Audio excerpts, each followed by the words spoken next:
Au début de votre troisième année ou au début de votre cinquième année, vous faites face à la rédaction d'un questionnaire. Comment le rédiger?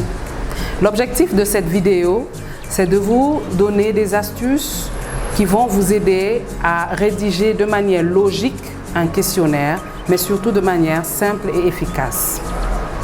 Je suis Madame Sarah Angan, consultante formateur en marketing management, coach en entrepreneuriat des jeunes et coach en développement personnel.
À mes chers étudiants, je vous demande de vous abonner pour que nous puissions ensemble développer des compétences qui vont vous aider à mieux vous vendre dans le milieu professionnel.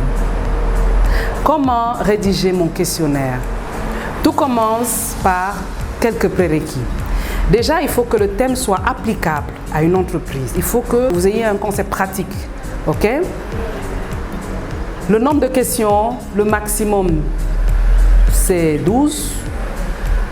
Le minimum, c'est 10. Vous savez, quand vous faites un entretien, il ne faut pas avoir trop de questions.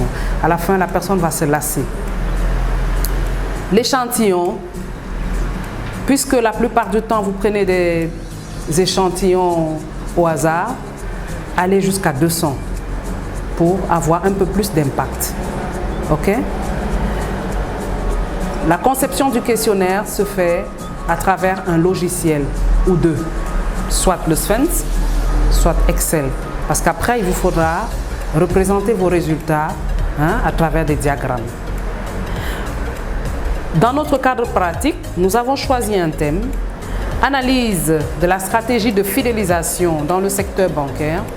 Nous allons parler du plan du questionnaire.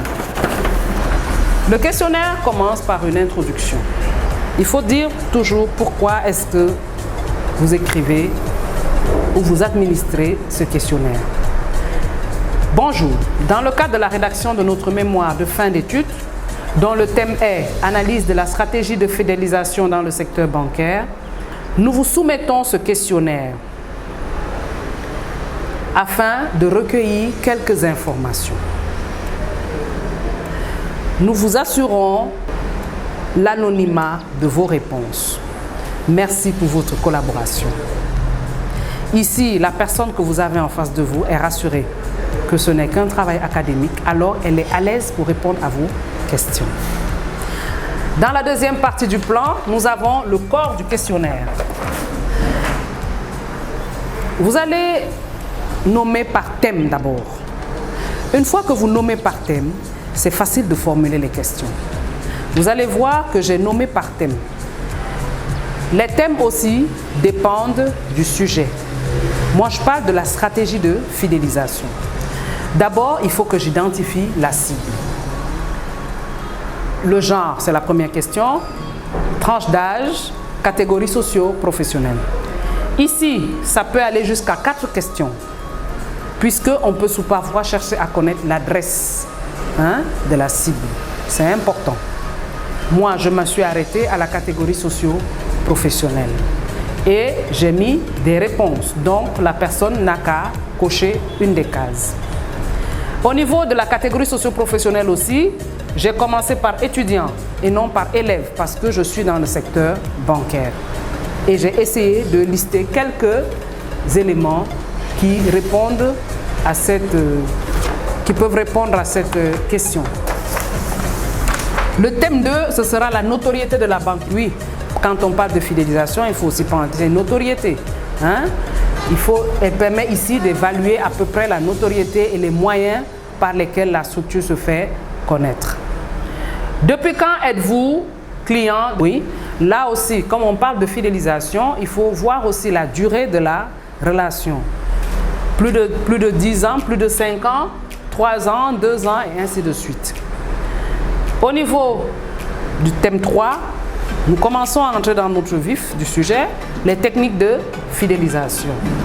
Là déjà, nous avons à la question 6 identifié quels sont les services qu'on achète le plus au niveau de la banque. Donc la personne, soit c'est un retrait de chèque, soit c'est un virement, soit c'est de l'épargne, soit c'est autre. Elle va préciser après. Quels sont les moyens de fidélisation à votre disposition?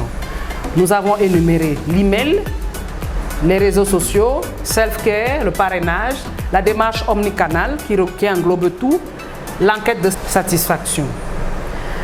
On peut demander aussi par quel moyen êtes-vous le plus sensible et pourquoi. Ça aussi, c'est une question ouverte. Ça permet au client de s'exprimer et de faire aussi ses remarques. Au niveau de la conclusion, nous avons 2 thèmes, la satisfaction et la recommandation. La satisfaction, on peut demander à la personne, êtes-vous satisfait des services? Donnez une note de 1 à 10, la personne va donner. Et même là, il faut laisser de l'espace parce qu'elle peut avoir envie de s'exprimer sur pourquoi elle n'est pas satisfaite. Thème 5, la recommandation. Êtes-vous prêt à recommander à un proche? Si oui, sinon, pourquoi? Donc ici, on peut même ajouter les oui ou non et après on met ces éléments. Ok? Donc, à la fin, toujours dire merci pour votre attention et au plaisir. Voici un contenu de questionnaire simple. Ce n'est qu'un cas pratique.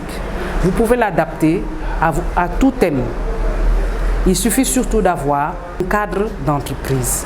D'accord? À bientôt pour une autre vidéo et j'espère que vous avez apprécié. Merci.